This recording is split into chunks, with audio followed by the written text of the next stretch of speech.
കൊറോണയ്ക്ക് ശേഷം ജനങ്ങൾ മനുഷ്യർ കൂടുതൽ മനസ്സിലാക്കി തുടങ്ങി ലൈഫ് ഇങ്ങനെ പോയാൽ പോരാ, എപ്പോൾ വേണമെങ്കിലും തീരാം. അപ്പം നമ്മൾ കൂടുതൽ എൻജോയ് ചെയ്യണം നമ്മുടെ ലൈഫ്.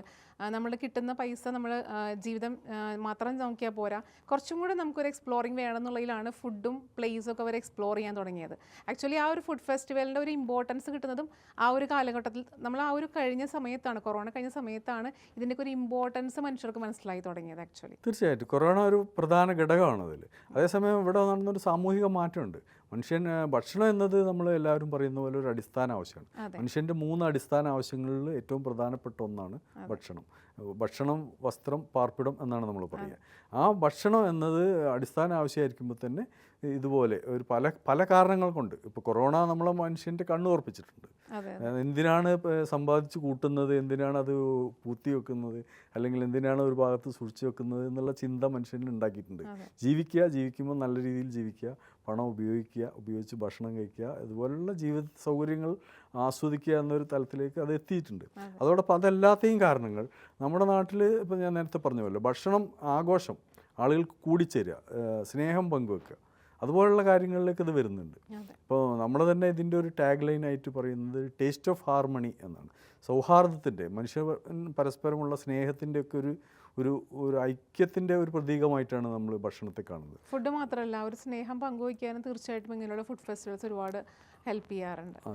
നമുക്ക് കോഴിക്കോട് മാത്രമല്ലല്ലോ വരിക, ഒരുപാട് സ്ഥലങ്ങളിൽ നിന്നുള്ള ആൾക്കാർ വരുമ്പോൾ അതൊരു മീറ്റിംഗ് പോയിന്റ് ആയിട്ട് മാറുകയാണ്. ഫുഡും കൂടെ എൻജോയ് ചെയ്യുമ്പോൾ തീർച്ചയായിട്ടും അതൊരു ഫെസ്റ്റിവൽ മൂഡ് തന്നെയായിരിക്കും. തീർച്ചയായിട്ടും പങ്കുവെക്കുക എന്ന് പറയുമ്പോൾ, ഭക്ഷണം പങ്കുവെക്കുക എന്ന് പറയുമ്പോൾ മറ്റു വിഭവങ്ങളിൽ നിന്ന് വ്യത്യസ്തമായി ഭക്ഷണത്തിനുള്ളൊരു പ്രത്യേകത അത് ഏത് സാഹചര്യത്തിലും നമുക്ക് പങ്കുവെക്കാൻ കഴിയുന്നതാണ്. ഇപ്പോൾ നമ്മളൊരു ദരിദ്രനാവട്ടെ ധനികനാവട്ടെ, ഒരു ഉരുള ചോറ് അല്ലെങ്കിൽ ഒരു പിടി ചോറ് എന്നൊക്കെ പറയുന്ന പോലെ, ഒരു റൊട്ടി, അത് നമുക്ക് പങ്കുവെക്കാം. ഏത് സാഹചര്യത്തിലും നമുക്ക് പങ്കുവെക്കാൻ കഴിയും. അതേസമയം നമ്മുടെ വസ്ത്രം നമുക്ക് അങ്ങനെ ആ അർത്ഥത്തിൽ പങ്കുവെക്കാൻ കഴിയും. നമ്മൾ ഒരാൾക്ക് വാങ്ങിക്കൊടുക്കേണ്ടി വരും, അത് അവിടെ അവസാനിക്കുകയാണ്. നമ്മുടെ വീട്ടിലേക്ക് ഒരാൾ കടന്നു വരുമ്പോൾ അയാൾക്ക് നമ്മൾ ഭക്ഷണം പങ്കുവെക്കണമെങ്കിൽ നമ്മുടെ ഉള്ളിൽ സ്നേഹം ഉണ്ടായിരിക്കണം. ആ മനുഷ്യനോടുള്ള അനുകമ്പ, ഏതെങ്കിലും തരത്തിലുള്ളൊരു മാനുഷിക വികാരം ഉണ്ടാകുമ്പോൾ മാത്രമേ നമുക്ക് ഈ ഭക്ഷണം പങ്കുവെക്കാൻ കഴിയും. അപ്പോൾ ഭക്ഷണം എന്നത് എപ്പോഴും പങ്കുവെക്കലിൻ്റെ ഒരു പ്രതീകമാണ്, സ്നേഹത്തിൻ്റെ പ്രതീകമാണ്. സ്നേഹം ഉണ്ടാകുമ്പോൾ മാത്രമാണ് സാധ്യമാകുന്ന ഒരു കാര്യമാണ് ഈ പങ്കുവെക്കുക എന്നുള്ളത്. അതിനെയാണ് നമ്മൾ തോന്നുന്നത്. ഈ മനുഷ്യർ ഇപ്പോൾ ഇന്ത്യയിൽ നിലനിൽക്കുന്ന ഒരു സാഹചര്യത്തിൽ മനുഷ്യർ തമ്മിൽ ഐക്യത്തിൻ്റെ ഒരു ഉപാധി എന്ന നിലയിൽ കൂടിയാണ് നമ്മൾ ഇത് ഉദ്ദേശിക്കുന്നത്. നമ്മൾ ഈ ഗ്രേറ്റ് ഇന്ത്യൻ ഫുഡ് ആർട്ടിലൂടെ ഇന്ത്യയിലെ പല ദേശങ്ങളിൽ നിന്നുള്ള പാചക വിദഗ്ധരെ, കലാകാരന്മാരെ കൊണ്ടുവരുമ്പോൾ അതിൽ സംസ്കാരങ്ങളുടെ ഒരു കൂടിക്കലരലുണ്ട്. പലതരം സംസ്കാരങ്ങൾ പരസ്പരം പരിചയപ്പെടാൻ കഴിയുന്ന ഒരവസരം. സാംസ്കാരിക നമ്മുടെ നാട്ടിൽ തന്നെയുള്ള ആളുകൾ, ഇപ്പോൾ നമ്മുടെ മലയാളികൾ മിക്കവാറും സഞ്ചാരികളാണ്, ലോകം കണ്ടിട്ടുള്ളവരായിരിക്കും മിക്കവാറും മലയാളികൾ. എന്നാലും ലോകം കണ്ടിട്ടില്ലാത്തൊരു ചെറിയ വിഭാഗമെങ്കിലും കേരളത്തിലുണ്ടാവും. അങ്ങനെ സഞ്ചാരികളായ ആളുകൾ പോലും എത്തിപ്പെടാത്ത പല ദേശങ്ങളും ഉണ്ടാവും. ഇവർക്കൊക്കെയും ഈ നമ്മുടെ ഒരു ഇവൻറ്റിൽ വരാനും ഇത്തരം സംസ്കാരങ്ങൾ പരിചയപ്പെടാനും ഇത്തരം ഭക്ഷണ രീതികൾ ഭക്ഷണം കഴിക്കുക എന്നത് പ്രധാനമാണ്. അതോടൊപ്പം തന്നെ അതിനെ അറിയുക എന്ന ഒരു പ്രക്രിയ കൂടി ഇതിൻ്റെ കൂടെ നടക്കുന്നു. അതോടൊപ്പം ഇതിൻ്റെ കൂടെ പലതരം സാംസ്കാരിക പരിപാടികൾ നമ്മൾ ഇതിനോട് അനുബന്ധമായി സംഘടിപ്പിക്കും. അതും തീർച്ചയായിട്ടും ഈ ഒരു പ്ലേസ്, അതായത് ഇപ്പം നമ്മുടെ നാട്ടിൽ മാത്രമല്ല, ആ ഒരു പ്ലേസിനെ റിലേറ്റഡ് ആയിട്ടുള്ള ഒരു ട്രഡീഷണൽ വേ ഓഫ് കൾച്ചർ ആയിരിക്കും. അത് നമ്മൾ പ്രധാനമായിട്ടും കേരളത്തിലെ ബാൻഡുകളും പാട്ടുകളും, നാടൻ പാട്ടുകളും, ബാബുക്കയുടെ പാട്ട്, അതുപോലെയുള്ള അതിലാണ് കോഴിക്കോടിൻ്റെ. അതെ. പിന്നെ അതോടൊപ്പം പുറത്തു നിന്നുള്ള പാട്ടുകളും ഉണ്ടാവും. പിന്നെ അതിനോടൊപ്പം നമ്മൾ ഇതിൻ്റെ ഒരു അക്കാദമിക തലത്തിൽ എന്താണ് ഭക്ഷണവും ടൂറിസവും തമ്മിലുള്ള ബന്ധം, ഭക്ഷണത്തിൻ്റെ തന്നെ പലതരം ആസ്പെക്റ്റിൽ നമ്മൾ അക്കാദമികമായി മനസ്സിലാക്കേണ്ട പല കാര്യങ്ങളും ഉണ്ടാവുമല്ലോ. അത്തരം ചർച്ചകളും സംവാദങ്ങളും പ്രസൻറ്റേഷൻസും ഒക്കെ ഇതിനോടനുബന്ധമായിട്ടുണ്ട്. ഇത്തരം വിദഗ്ധർ അത് നമ്മൾ ചാർട്ട് ചെയ്ത് വരുന്നേ ഉള്ളൂ. ഈ പ്രോഗ്രാമിൻ്റെ ഒരു അവസാന ഘട്ടത്തിലേക്ക് അതിൻ്റെ പൂർണ്ണരൂപം നമുക്ക് പ്രസിദ്ധീകരിക്കാൻ പറ്റും. നമ്മുടെ ബ്രോഷറിൽ നമ്മൾ ഒരുപാട് ഫുഡ് വ്ളോഗേഴ്സ് ഡേ എന്നതിൽ കണ്ടിരുന്നു ഞാൻ. അപ്പോൾ എന്താണ് ഈ ഫുഡ് വ്ളോഗേഴ്സ് ഡേ നമ്മുടെ ഗ്രേറ്റ് ഇന്ത്യൻ ഫുഡ് ആർട്ടിൽ വരുന്നത്? ഫുഡ് വ്ളോഗേഴ്സ് ഡേ നമ്മൾ വളരെ ബോധപൂർവം ചെയ്യുന്ന ഒരു പ്രോഗ്രാമാണ്. ഫുഡ് വ്ളോഗേഴ്സ് നമ്മൾക്കറിയാം, ഇപ്പോൾ കഴിഞ്ഞ ഏതാനും വർഷങ്ങളായി നിങ്ങൾ പറഞ്ഞ കൊറോണയ്ക്ക് ശേഷം പൂർണ്ണമായും ഏതൊരു ഫുഡുമായി ബന്ധപ്പെട്ട, ഭക്ഷണവുമായി ബന്ധപ്പെട്ട വ്യവസായ സംരംഭങ്ങളെ പൂർണ്ണമായും വിജയത്തിലാക്കുന്നത് ഫുഡ് വ്ളോഗർമാരാണ്. മറ്റു പരസ്യ ഉപാധികളൊന്നുമില്ല. അവർ വരുന്നു, കഴിക്കുന്നു, അവരതിനെക്കുറിച്ച് പറഞ്ഞു. ചിലരൊക്കെ വളരെ വിപുലമായി പറയും, ചിലർ വളരെ പരിമിതമായി പറയും. എന്തായാലും ഈ ഫുഡ് വ്ളോഗേഴ്സാണ് ഇതിനെ മാർക്കറ്റ് ചെയ്യുന്നത്. ഏതൊരു സംരംഭത്തെയും, പുതിയ സംരംഭം, അത് ചെറുതാവട്ടെ വലുതാവട്ടെ, കല്യാണങ്ങൾ പോലും കല്യാണങ്ങളുടെ പോലും പിന്നെ പ്രൊമോഷൻ നടത്തുന്നുണ്ട്.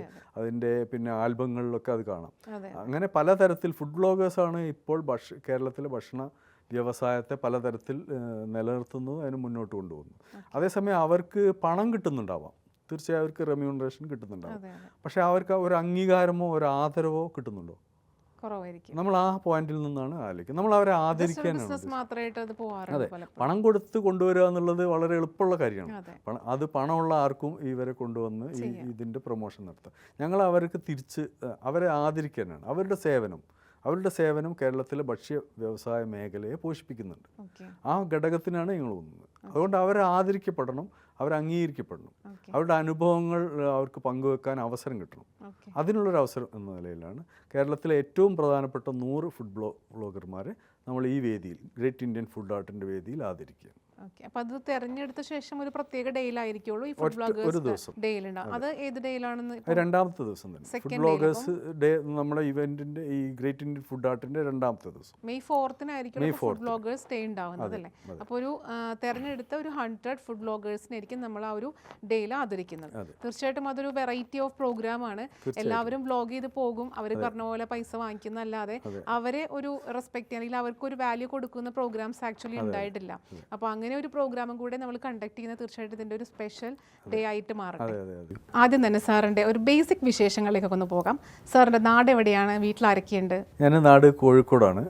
കോഴിക്കോട് ചെറുവണ്ണൂർ സ്വദേശിയാണ്. വീട്ടിലെ എൻ്റെ ഭാര്യ, ഉമ്മ, 2 കുട്ടികൾ, Aman Muhammad and Aiman Muhammad. Happy life. വളരെ ഹാപ്പി.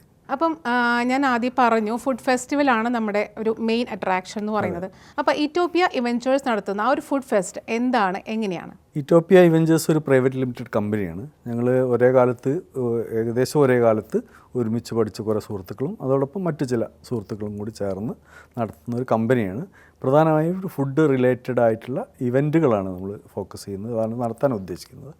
അതിൻ്റെ ആദ്യത്തെ ഇവൻറ്റ് ഒരു മെഗാ ഇവൻറ്റ് എന്നുള്ള നിലയിലാണ് the great Indian food art വരുന്നത്. അത് ഏതൊരു ടൈമിലാണ് വരുന്നത്? മെയ് ഈ വർഷം നമ്മൾ ഒരു വെക്കേഷനിലാണ് വരുന്നത്. മെയ് മാസം 3-ാം തീയതി മുതൽ 12-ാം തീയതി വരെ. വെക്കേഷൻ ടൈം നോക്കിയിട്ടാണ് ആ ഒരു വെക്കേഷൻ ടൈം എന്ന് പറഞ്ഞാൽ ഒരു ഭക്ഷണം പ്രേമികൾക്ക് ആഘോഷങ്ങൾ നടക്കുന്ന ഒരു സമയം, അവർക്ക് എല്ലാവർക്കും ഒരുമിച്ച് കൂടാൻ പറ്റുന്ന ഒരു സന്ദർഭം, സമയം കൂടി പരിഗണിച്ചുകൊണ്ടാണ് ആ സമയത്തേക്ക്. ആർട്ട് എന്ന് പറയുമ്പോൾ നമ്മൾ ഇതിൽ സാധാരണഗതിയിൽ ഭക്ഷണം പാചകം ചെയ്യുന്ന ആളുകളെ നമ്മൾ കലാകാരന്മാർ എന്ന നിലയിലാണ് പരിഗണിക്കുന്നത്. ഭക്ഷണ പാചക കല എന്നാണ് നമ്മൾ പറയുക. പാചകം മറ്റു പലതും പോലെ, അതായത് ഇപ്പം എന്താ പറയുക, നമ്മളൊരു സംഗീതം പോലെ, സംഗീതത്തിൻ്റെ ഒരു സ്വരസ്ഥാനങ്ങളുടെ ഒരു പ്രത്യേക തരത്തിലുള്ള വിന്യാസം കൊണ്ടാണ് സംഗീതം ഉണ്ടാകുന്നത്. അതുപോലെ തന്നെ കവിത എന്ന് പറഞ്ഞാൽ വാക്കുകളുടെ പ്രത്യേക തരത്തിലുള്ള വിന്യാസം കൊണ്ടാണ് കവിത ഉണ്ടാകുന്നത്. അതുപോലെ മറ്റെല്ലാ കലകളും, ഇപ്പോൾ ചിത്രം തന്നെയായാലും നിറക്കൂട്ടുകൾ കൊണ്ട് നമ്മൾ വരച്ചുണ്ടാക്കുന്ന ഒരു സാധനം.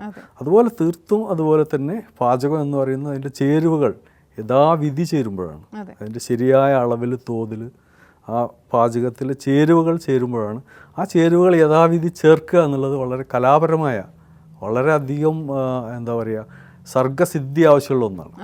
ആ രീതിയിൽ കലാകാരന്മാരാണ് ഇവർ എന്നതാണ് നമ്മൾ പറയാൻ ശ്രമിക്കുന്ന ആദ്യത്തെ കാര്യം. വെറും ഒരു തൊഴിലാളികളല്ല, അല്ലെങ്കിൽ ഏതെങ്കിലും തരത്തിലുള്ള ടെക്നിക്കലായി ചെയ്യുന്ന ആളുകളല്ല. ഇവർ ചെയ്യുന്നത് കലയാണ്.